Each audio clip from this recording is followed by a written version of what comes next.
Hello, beautiful souls, and welcome to another exciting episode of the Unsaid Podcast.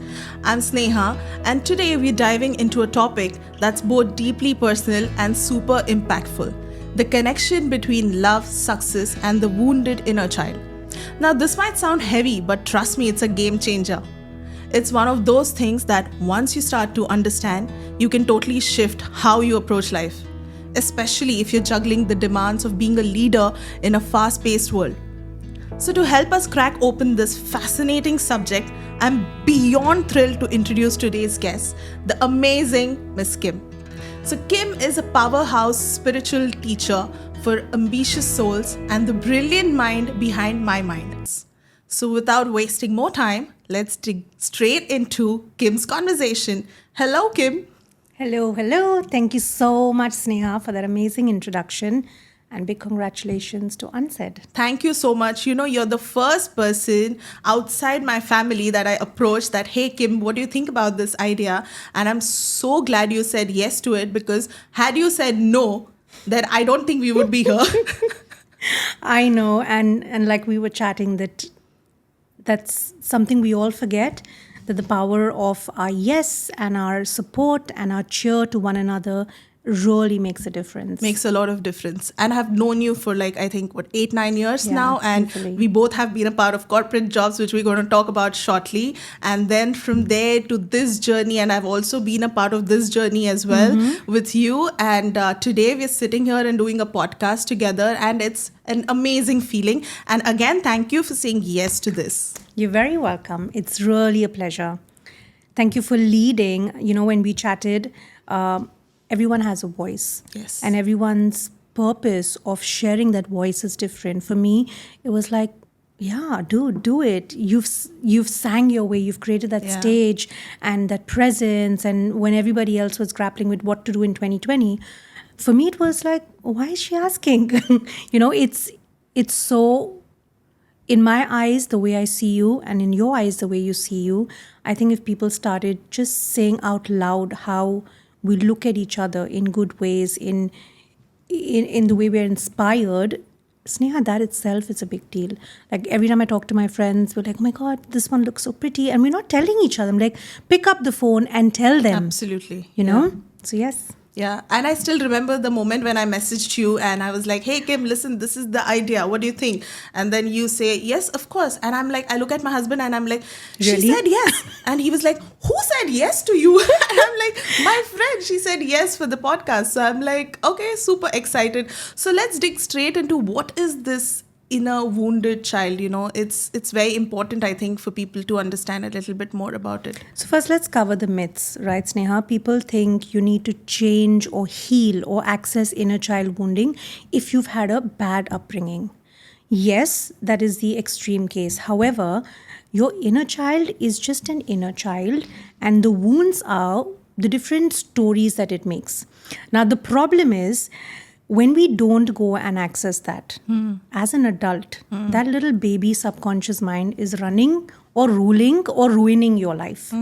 For example, people think, I deserve the best in life. However, if your subconscious has this belief system, that struggle is very important. Why? Because as a child, I studied for 10 hours and then I got whatever percentage. My parents said, good job, beta, very well done, my child. My subconscious said that I have to go through that struggle to be reinforced. So then when I'm thinking, I want a big ticket client, or I want this, sale, or whatever is it, or I want to lead my company, your subconscious says, no, you will not be happy. Your real happiness comes when you struggle, when you get sick, when you really, really, go through the hardships. And that's just one belief system. So you're saying that whatever childhood traumas we've had, it continues even when we grow? It continues, And it because keeps here's going what on and on? happens, right? It's not only trauma. I'll give you one example. When I was a kid, I'm a spoiled daughter Brat. of my father. Okay, very openly. But thankfully, because of that, he set a standard of the kind of relationships I have. So I'm very grateful to him.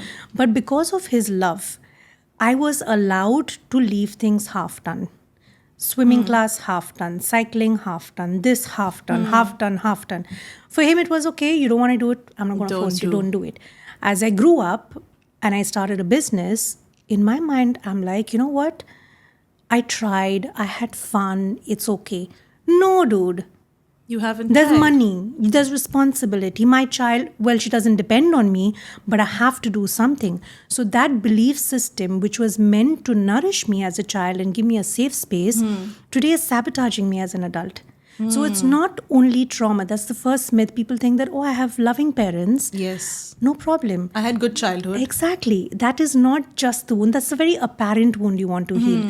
The inner child is saying that there's a baby that has made rules in your life. Are you allowing that child to run your life? The best way to ask, and everybody asks me, where do I start my journey? Start with 3 things: inner child healing, father wound healing, mother wound healing. And we'll do those topics Okay, another yes, day, right? absolutely, yeah. Because it's the same thing. It's not that our parents are bad. They did the best that they could. But your subconscious picked up a coping mechanism. Like some people are like, hey, I'm an introvert. I don't need friends. Guess what? Because you didn't get the attention as a child, so your mind coped and said, you're not giving me attention. Okay, I don't want your attention. I want to be a loner. You condition your mind in a way. It's just to cope.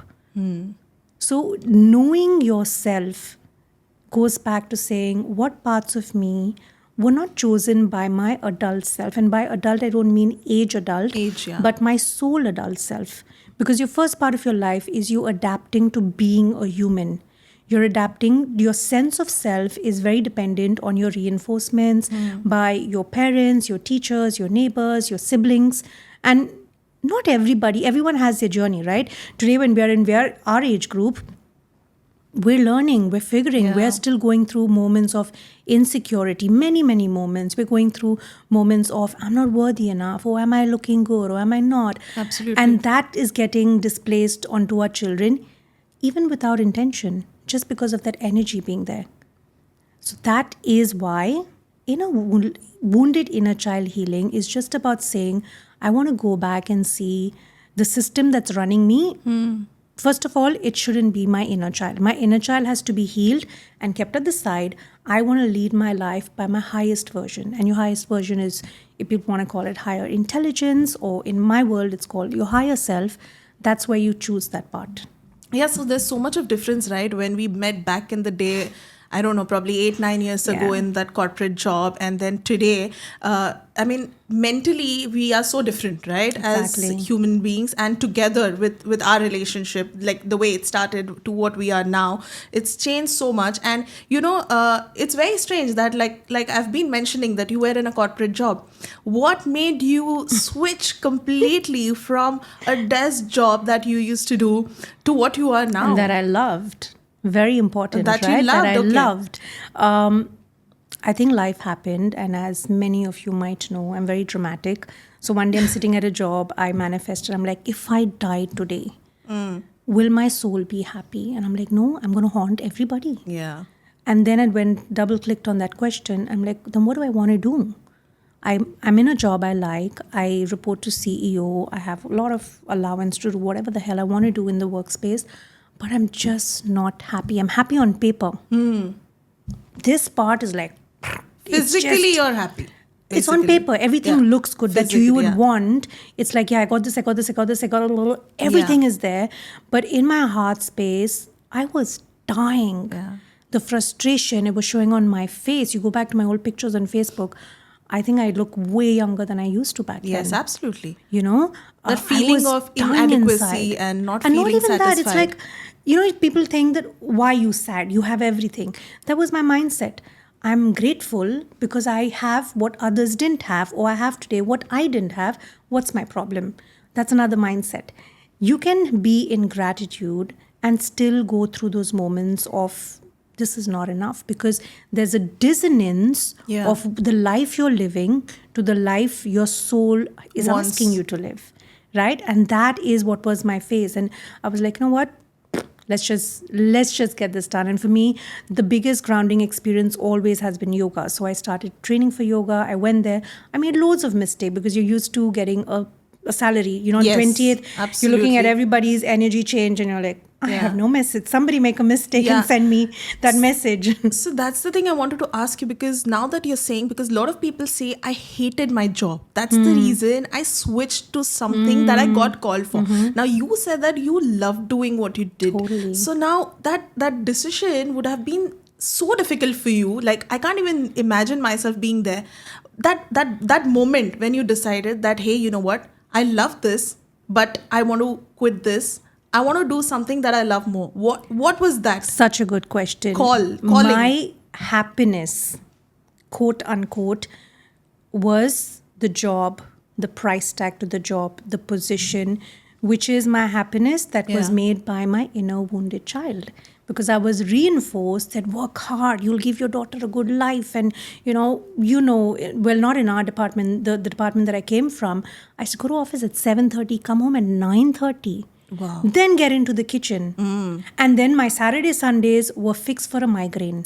Yeah. And it was like, wow, Kim works so hard for her family.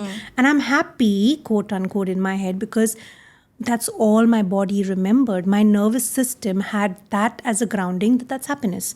You're sacrificing for your family. Such a good girl you are, Yeah. right? So that's what I'm saying. Your inner child, my inner child, made me feel I'm doing the right thing, but my reality was here in my heart center. So do you remember that moment when you took that call? Because I really want to go back to that day. did. That moment. I'm sitting at my desk. Yeah. My work ethic. I always like to be kind of a little bit in front. So if work started at 9, I'd be at my desk at 7:30. Yeah. I clear out mails, do everything, have my tea. So when everyone's coming, I'm like, Relax I'm and- ready. Like, don't eat my brains. So I was sitting 7:38, just going through everything, and I'm like, I'm so grateful, For what I but had. I hate my life. And that's a weird combination. Yeah, Because I very. can be grateful because I manifested everything. Everything is good, but there's dissonance, and I want to explain dissonance. Dissonance is that disconnection. You don't feel like yourself. And it's not this or that. You don't have to have joy and let go of a great paying job or anything. It's about I connect to my soul, and she or he leads me to what is best for me. We were chatting outside that people read so many books. I read 40 books in a year. Right. Great. What have you embodied? What have you embodied? Take one book, read it 10 times, practice it. Practice it. Yes. Practice it. Let it become who you are. Let it become you, that there is no distance that I read these books, but you're like, I am embodying that wisdom. So I honestly didn't know this concept, right? But then I can relate to you so much. I've been procrastinating this whole idea of podcast, right? I have a good, well-paid job. I have an amazing family, touch wood. But I still feel that I'm not satisfied. Somewhere individually as a person, I'm Yeah. not satisfied. And like you said, I love to Your do voice. something to do with my voice, right? I was singing and all of that. So this idea came up, and then, it's a reality today. But, for so many people who are listening to us, don't know this concept. And it's so good to learn from people like you who have been in this space, who have been into this experience for some Yeah. time, and take away so much. So this is the whole essence of this podcast, to say the unsaid, right? Yeah. And I'm so happy that you were able to join me on this podcast, and we're going to have much more episodes with you for sure. I'm not going to let you go Absolutely. with just one episode, and we're going to dig deeper into, other things like Relationship. Like I say, Wow. and I'm very grateful, my father spoiled me, but not in a bad way. He showed me what love is. He showed me what respect is. He showed me safe space. He showed me that no man ever raises his voice at his wife or his kids. That for me, those are deal breakers. You raise your voice, khalas, bye, who are you? I don't know. Yeah. Sneha, that everything is great in life, and then people suddenly get married, and then all, hell breaks loose. Because then their subconscious is like, okay, how do I behave when I get married? Okay, I need to be, nagging, or I need to be controlling, because your subconscious gone and say, great, let's go into our library and see how did my parents behave? How did my uncle, aunties behave? What is the movies I've watched around marriage? You're not really choosing life then. You're just going in this, you're a little puppet, and everything is pulling you in different directions. To access your subconscious, meditation, chanting, energy work. And the best is find whoever resonates with that soul and says, okay, I'm going to mentor you for a bit. Yeah, I think I'm this going to is lead you into that. this is so deep, and we would probably love to get into more of it with our next episodes, and having you back again on the show. This is just a start. Yes, please. So we've got a long journey ahead, and thank you so much for giving us your time today. And for people who are going to follow you, who are going to like you, and who are going to talk to you more about this, we'll definitely put your Instagram handles in our post, and then they LinkedIn can follow and you. website. I'm more on yes, LinkedIn. Absolutely. Okay, so we'll do that, and thank you so much for spending your time and gracing this episode and saying yes to me. You're very welcome, and thank you for having me. And let's say more about the unsaid. Unsaid, yes, absolutely.